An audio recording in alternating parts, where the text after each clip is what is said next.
अस्सलाम वालेकुम जी की हाल ने। उम्मीद करना सारे ठीक ठाक होंगे।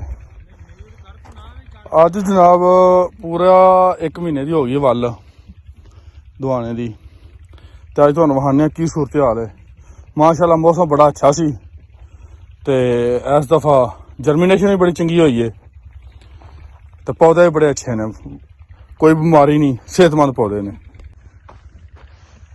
वेखो जनाब वल्लां जिहड़ियां ने कोर छड्डन लग पईयां ने, ते अज इन्हां दी पहली कोडी स्टार्ट की है। साइडां तो जिहड़ा कोई गंद वगैरह है थोड़ा बहुत वो पट के ते नाल थल्लों सीपां भी जिहड़ियां ने गोड रहे हैं।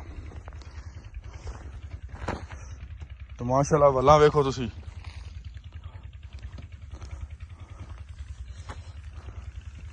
हजे 1 महीने की वल हुई है पूरे की। तो थल्लों गंद सारे की सफाई होने तो बाद एक दफ़ा फिर जिहड़ा वो छापर ते दे देवांगे, फिर इन्हां पौधों को कोई टेंशन नहीं। देखो जी जिहड़ा कोई साइडां ते गंद वगैरह वो पट रहे हैं, ते नालों नाल जिहड़ा ना गोड रहे ने।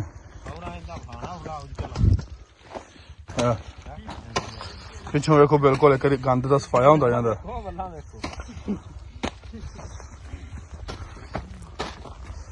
वल्लां दा रंग बड़ा चंगा है, कोर छड्डी है, सेहतमंद ने।